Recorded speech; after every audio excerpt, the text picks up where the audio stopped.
7 years on, Company of Heroes remains one of the best real-time strategy games on the market. The general design worked so well in the original that it's perhaps not surprising that developer Relic Entertainment hasn't changed too much in setting up the sequel.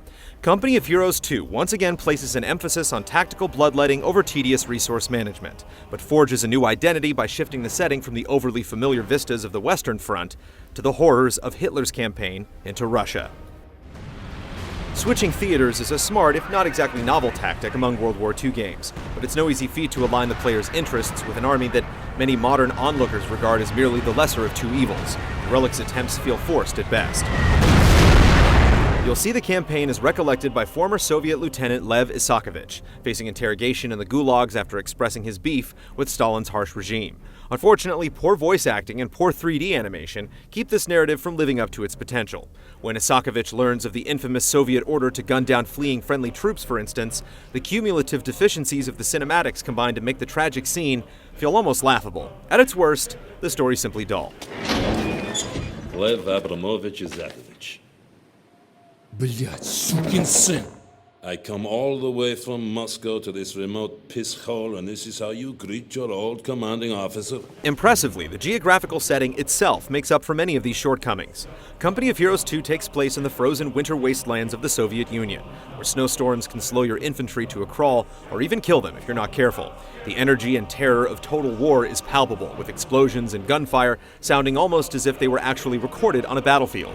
The concerted effort to depict these harsh battlefields gives a fresh feeling to familiar situations like huddling in blast craters or demolishing buildings full of enemy troops. Engineers, move out.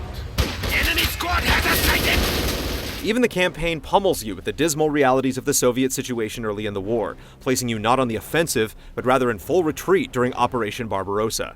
The Soviets lost around 26 million people in the war, military and civilian, and Company of Heroes drives this statistic home with brutal tactics that would be dubbed unrealistic in other strategy titles.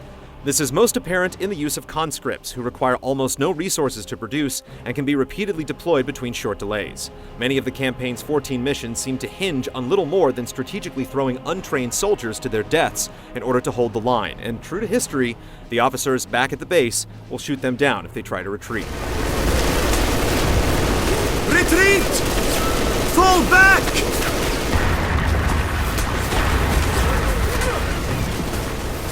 By orders of Comrade Stalin, all who retreat are traitors to the motherland! Turn back and fight, damn you!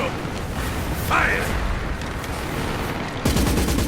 Such wanton waste may be accurate, but it's unfulfilling. The campaign's best moments reveal themselves in the more tightly controlled scenarios, such as when you capture a German tank with limited resources, or when you patrol through a Polish forest, smartly eliminating German squads with synchronized gunfire.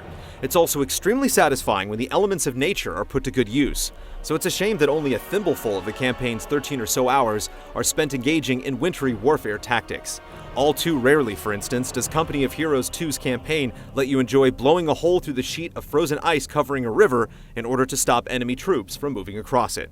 You can, however, make your own strategic fun in the multiplayer option, supporting up to 4 players on each side and arguably even livelier than the pitched online battles in the original game. The weather options add welcome depth to the combat, forcing you to learn how to keep your troops alive in a snowstorm in addition to overpowering the enemy.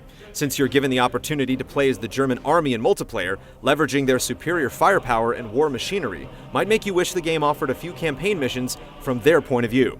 There are some balance issues, but Relic's history suggests they have the competence to address them after launch. We got it! Surprisingly, Company of Heroes 2 finds its true vitality outside its standard multiplayer setup. With its latest release, Relic introduced a middle-of-the-road gameplay option called the Theater of War, which allows you to tackle specialized scenarios such as defending a base from German hordes either alone or with a friend via cooperative play. It's easily Company of Heroes 2's best feature, particularly since a blank slate allows Relic to create fun and challenging skirmishes without being hamstrung by historical accuracy. There's simply so much here, with individual scenarios far outnumbering the missions in the campaign, that it might just be the game's most valuable addition as a sequel. Light them up! Still, for all of its successes, Company of Heroes 2 is a game that adheres firmly to the traditions that served it so well 7 years ago, even if they seem out of place now. The cluttered UI, for instance, takes up far too much real estate on the screen, which becomes all too noticeable when you have a full army of 135 units on the field, usually spread across 2 fronts. The AI refuses to cooperate at times, and pathfinding issues occasionally make directing tanks more of a chore than it needs to be. Company of Heroes 2 isn't quite a perfectly oiled war machine, but it's a highly effective one, particularly in light of the many rewarding gameplay features brought to bear in its different modes of play. This is a sequel that's more about refinement than innovation, and elements such as the weather effects and the robust theater of war serve to make an already great franchise just a tad greater. A heavy reliance on the past keeps it from earning the legendary status of its predecessor, but appropriately, Company of Heroes 2 marks a dogged victory for Relic. These guys have clearly been fighting the good fight. Ich kapituliere! Hold up, man. Ich kapituliere! Careful. Bitte, bitte! Gnade zeigen! Bitte!